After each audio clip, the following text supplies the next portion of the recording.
So at some point in your Pinterest marketing journey, you may run into a sudden or steep drop in your Pinterest analytics. And I categorize these by a severe sudden drop in overall impressions. And they usually end up putting your baseline of impressions much lower than the normal baseline of impressions for that account that you've seen over time. So drops like this can be extremely jarring. And there are several reasons why this could be happening to an account or on an account. So today we are going to go over an updated version of our traffic drop flowchart. And overall, the purpose of this chart is to help you investigate what might be the cause if you see a sudden drop and what steps to take depending on what you find.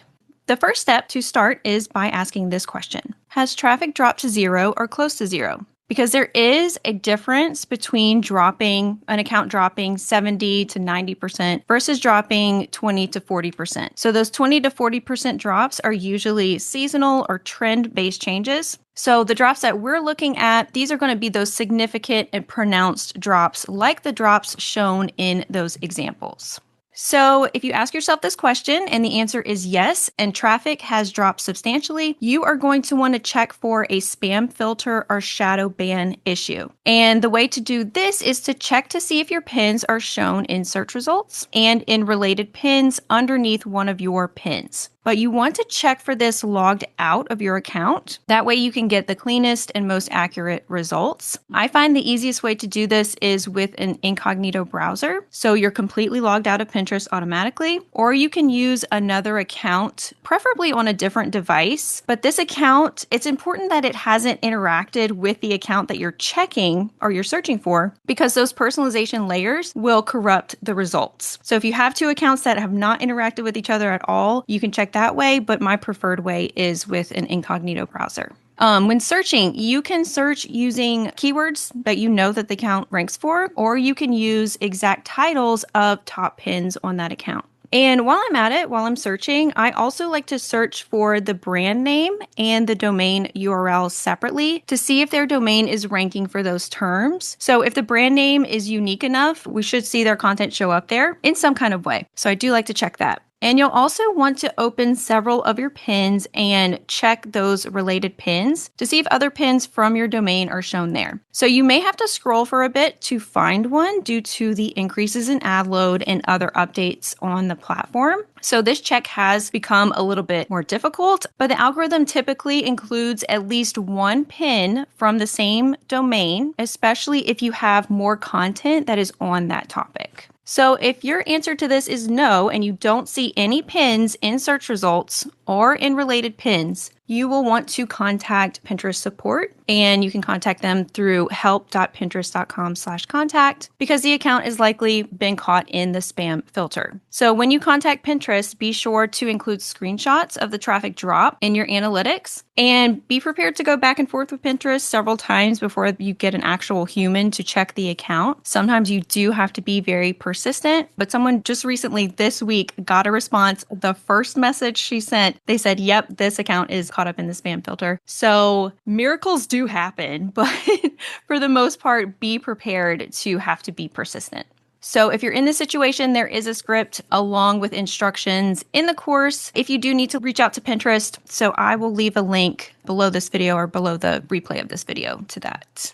If none of this applies and we go back to the starting question, has traffic dropped to zero or close to zero? And in this case, if the answer is no, you'll want to check individual analytics on your top pins. And you want to ask, did one or two top pins lose ranking, which caused the drop?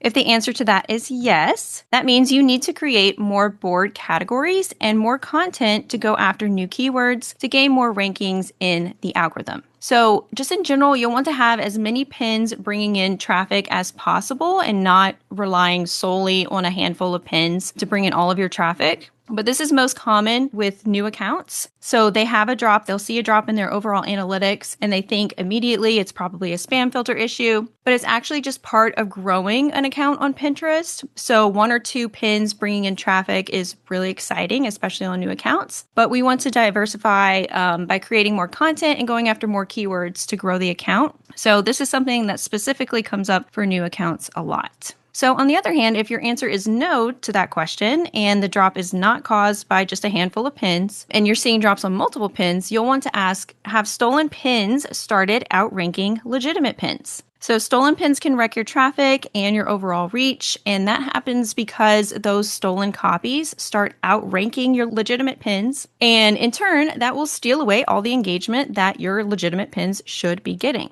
So, if the answer is yes to that question and you find lots of stolen pins, you'll want to find and remove them by filling out copyright infringement notifications for each of the stolen pins that you find.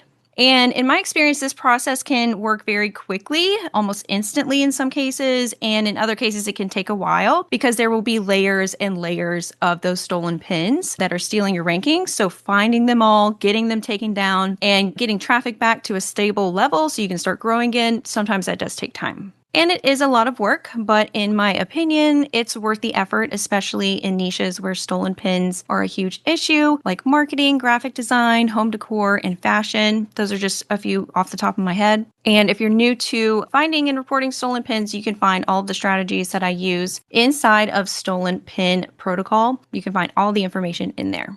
Okay, if you check for stolen pins and the answer is no, you don't find a lot of stolen pins or any, the account is likely affected by algorithm volatility, which could include Gen AI updates, ad load increases, increased competition, seasonal shifts, niche specific trends, and other glitch issues. So all of this we discussed in detail in the algorithm volatility training, so I'm not going to go into a bunch of detail here, but these are issues that all Pinterest marketers are now facing. So if you've gotten this far in the flowchart and you've determined that this is your issue, the next steps to take are to consider expanding your reach using a previous step in the flowchart. That's adding new boards, adding new board categories if you can, target relevant interest with those boards, and also add new content to fill up those boards. And also, now that we have a few action steps that we know work well with the Gen AI updates and keeping content relevant to the times, you can also check out the Gen AI update action steps training in the course and test out those strategies to see if those will get things moving in the right direction.